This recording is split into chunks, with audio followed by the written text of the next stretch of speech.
Hello everyone, I am Dr. Ramkaran Yadav, Assistant Director in IIISL at Government Ramchandra Kedan Polytechnic College, Jaipur. आज हम Newton's law of motion जो कि applied mechanics 6 से संबंधित है topic पर डिस्कस करेंगे। ये इस ई लेक्चर के वीडियो लेक्चर की आउटलाइन है जिसमें momentum second law of motion, application of second law of motion की हम बात करेंगे। इससे पूर्व हमने देखा था कि जो काइनेमेटिक्स है उसके अंदर हमने मोशन ऑफ बॉडी की बात की थी, जबकि उसमें मोशन किस कारण से होता है इसकी हमने डिस्कस नहीं किया था। आज हम इस मोशन का क्या कारण है, इस गति का क्या कारण है, इस पे हम डिस्कस करेंगे।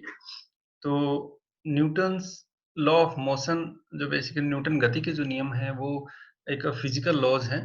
3 फिजिकल लॉज हैं जो कि फोर्स जो उस पे लग रहा है बॉडी के ऊपर और जो मोशन ऑफ बॉडी, उनके बीच में एक रिलेशन एस्टेब्लिश करता है। तो हम जानते हैं कि न्यूटन के 3 गति के 3 नियम हैं। Newton's first law of motion, जिसके अंदर ये माना जाता है कि जो net external force on body है वो 0 होता है, और क्योंकि उसमें जो फोर्सेज हैं वो बैलेंस होते हैं, जैसे इनर्शिया, ये लॉ ऑफ इनर्शिया कहलाता है। और दूसरा है Newton second law of motion, जिसमें नेट एक्सटर्नल फोर्स की हम बात करते हैं बॉडी पे जो एक्ट कर रहा है। तीसरा है Newton's third law of motion, तो ये इसमें रिएक्शन फोर्स क्रिएट होता है जो equal and opposite of the applied force होता है। तो इस तरह से हम देख सकते हैं कि न्यूटन की गति के नियम जो है इसमें फोर्स की बात होती है। तो अब सबसे पहले हम समझेंगे कि मोमेंटम क्या है। Momentum of a body is defined to be the product of its mass m and velocity v। या कह सकते हैं कि ये एक मोशन या गति की क्वांटिटी है जिसके अंदर बॉडी की जो है गति होती है, तो उसको हम p से डिनोट करते हैं। तो p equal to m into v, जैसा कि हम पूर्व में कह सके हैं कि m मास है, v इसकी वेलोसिटी है। जैसे एग्जांपल के तौर पे हम देखेंगे कि दो हमारे पास व्हीकल हैं, एक लाइट वेट कार है, एक हैवी वेट ट्रक है। तो आप देख सकते हैं कि इसके अंदर जो पी की जो वैल्यू है वो यहाँ पे आप देखिए कि जो मोमेंटम है या जो मोशन है वो ट्रक का जो है वो कम होगा और कार का ज्यादा होगा। ठीक है, सेम अप्लाइड फोर्स, यदि हम अप्लाइड फोर्स सेम रखते हैं, और या यूं कह सकते हैं कि जैसे much greater force is needed to push the truck. यदि ट्रक को आपको पुश करना है, चूंकि इसका मास ज्यादा है, तो ऐसी स्थिति के अंदर हमें इस पे ज्यादा फोर्स लगाना पड़ेगा। ठीक है, और अब आप देखिए यहाँ पे ये यहाँ पे मास कम है तो इसकी वेलोसिटी ज्यादा होगी। ठीक है, और इसका मोमेंट ज्यादा होगा, और यहाँ मास जो है ज्यादा है तो वेलोसिटी इसकी कम हो रही है, तो ज्यादा फोर्स लगाना पड़ रहा है। तो इस तरह से हम समझ सकते हैं कि ये मोमेंटम को इस एक उदाहरण के द्वारा हमने समझा।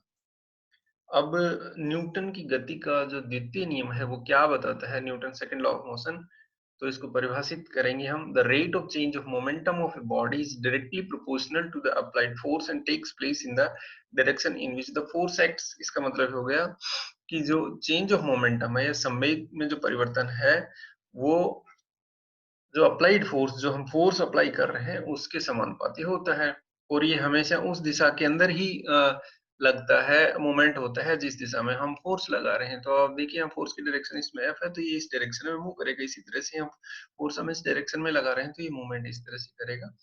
तो इस तरह से हम देखेंगे कि ये जो है मोमेंटम और फोर्स के बीच में रिलेशन एस्टेब्लिश करता है। अब इसका डेरिवेशन देखें किस तरह से काम करता है।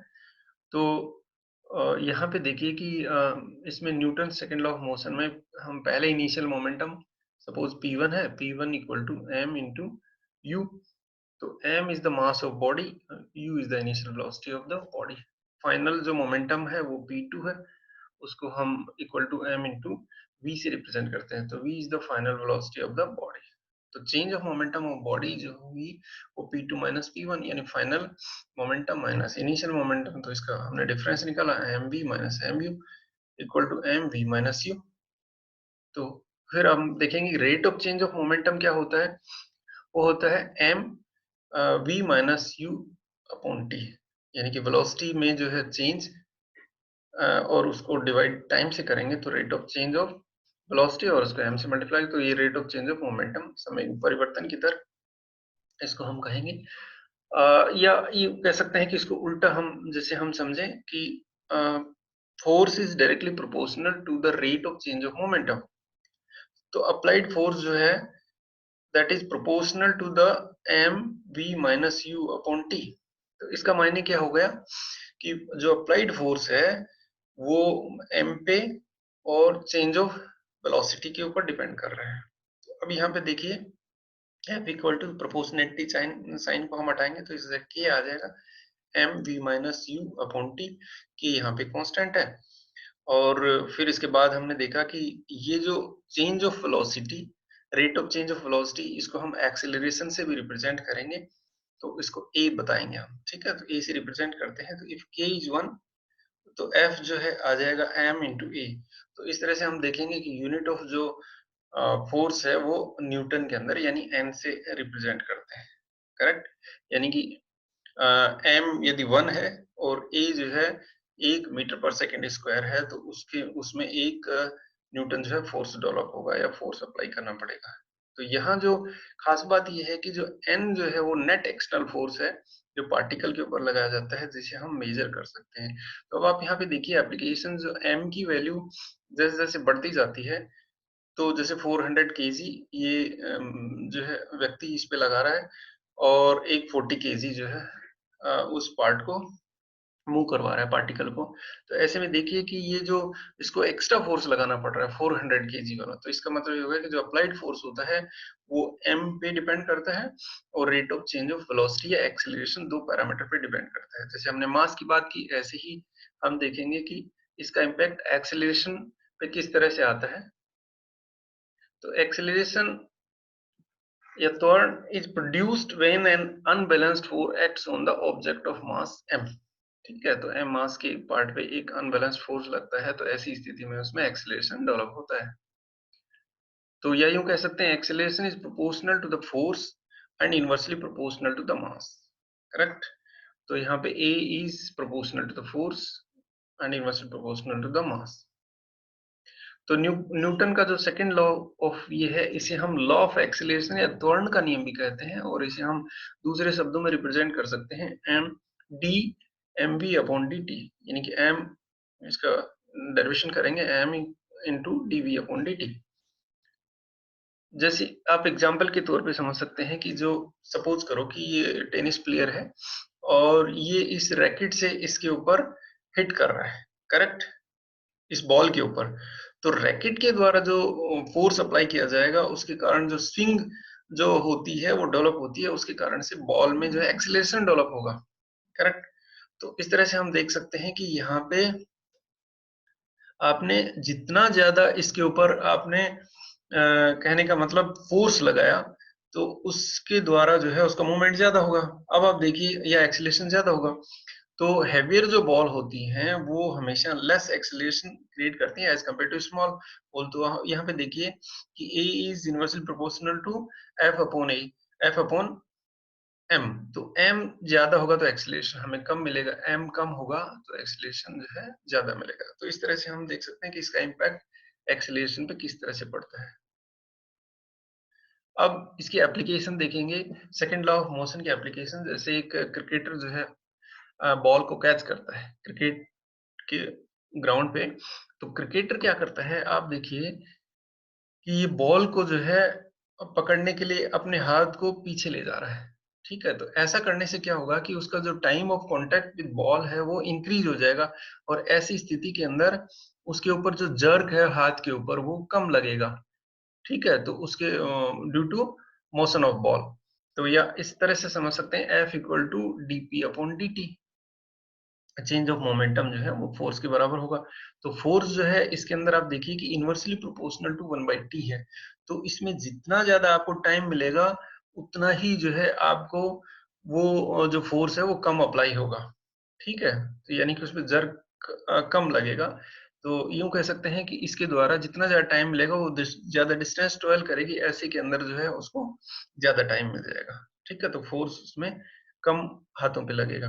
इसी तरह से दूसरा एग्जांपल है एयर बैग का। एयर बैग में क्या होता है कि जैसे ही एक्सीडेंट होता है तो ये ड्राइवर जो है ये एयरबैग खुलते ही ड्राइवर इस पे संपर्क में आता है और ये डायरेक्टली स्टीयरिंग के टच में नहीं आता है, तो इसको टाइम मिल जाता है, तो इसके कारण से इसके सिर के ऊपर जर्क नहीं आती और ये जो है अपने आप की सेफ्टी हो जाती है एयरबैग खुलते ही ड्राइवर के। अब इसको एक प्रॉब्लम के द्वारा समझेंगे कि body of mass 120 KG has its velocity change from 5 metre per second to 12 metre per second in the same direction in 50 seconds. तो अब इसमें पूछा है कि चेंज इन मोमेंटम क्या होगा और force responsible for this change. तो इसमें चेंज इन मोमेंटम फोर्स पूछा है, करेक्ट। तो अब इसको हम सोल्व करेंगे। तो ये इसमें दिया हुआ है, m दिया हुआ है 120 kilogram, u 5 metre per second, v 12 metre per second और t 50 सेकंड्स दिया हुआ है। तो चेंज इन मोमेंटम हम जब निकालेंगे तो आप देखिए इसमें फॉर्मूला होता है m v माइनस u। तो हमने यहाँ पे 120 into 12 minus 5 equal to 120 into 7, ठीक है। तो 12 माइनस 5, तो इस तरह से 840 किलोग्राम मीटर पर सेकंड जो है इसका चेंज इन मोमेंटम आ रहा है। तो force responsible for the change जो है वो F जो है वो F equal to m into acceleration होता है, ठीक है। अभी हमने डेरिवेशन देखा था। तो यहाँ पे m इंटू एक्सेलरेशन की जो वैल्यू होती है v minus u upon T, rate of change of velocity. तो m की वैल्यू 120 और v और u की वैल्यू हमने 12 माइनस 5 डिवाइडेड बाय 50 रखी। तो इस तरह से हम देख सकते हैं 16.8 न्यूटन जो है उसके ऊपर फोर्स उस चेंज के लिए अप्लाई होता है। अब दूसरी प्रॉब्लम और लेते हैं। इसके अंदर आप देखिए कि bullet of mass 0.04 kg moving with a speed of 90 meter per second enters a heavy wooden block is stopped after a distance of 60 centimeter. What is the average resistive force exerted by the block on the bullet? एक bullet होती है जिसका मास जो है, देखिए क्या क्या दिया हुआ है, मास दिया हुआ है 0.04 kg, u इसका 90 मीटर पर सेकंड और जो इसने डिस्टेंस कवर की इसमें वुडन ब्लॉक में एंटर करने के बाद तो वो है 0.6 मीटर या 60 सेंटीमीटर, करेक्ट। तो अब रिटार्डेशन ऑफ जो बुलेट, क्योंकि इसके अंदर वेलोसिटी जो है फाइनली जीरो हो जाती है, तो ऐसी स्थिति के अंदर हम retardation of bullet assume constant is given by this formula v square equal to u square plus 2as। यहाँ पे आप देखिए तो ये a की वैल्यू निकालने v जीरो हो गया, तो a की value equal to minus u square upon 2s। तो यहाँ पे आप e की वैल्यू में माइनस u दिया हुआ है आपको ऑलरेडी, यहाँ पे देखिए 90 इंटू 90 डिवाइडेड बाई 2 इंटू 0.6। तो इस तरह से जो एक्सेलरेशन आता है माइनस 6750 मीटर पर सेकेंड स्क्वायर। अब second law of Newton second law of motion से हम निकालेंगे F इक्वल टू ma, ये हम जानते हैं। तो रिटार्डिंग जो फोर्स है वो equal to ma equal to, अब m की वैल्यू यहाँ पे आप देखिए 0.04 इंटू 6750, तो यहाँ पे 270 न्यूटन जो है ये रिटार्डिंग फोर्स आता है। तो इस तरह से हम देख सकते हैं कि जो एक्चुअल रेजिस्टिव फोर्स है वो रिटार्डेशन के कारण, वो बुलेट के कारण वो हमें यूनिफॉर्म नहीं हो सकता। ऐसी स्थिति के अंदर हम ये जो वैल्यू हम निकालते हैं वो एवरेज रेजिस्टिव फोर्स के रूप में निकालते हैं। तो ये एवरेज रेजिस्टिव फोर्स जो F है वो एवरेज रेजिस्टिव फोर्स के रूप में पहचाना जाता है। तो thank you for viewing the video.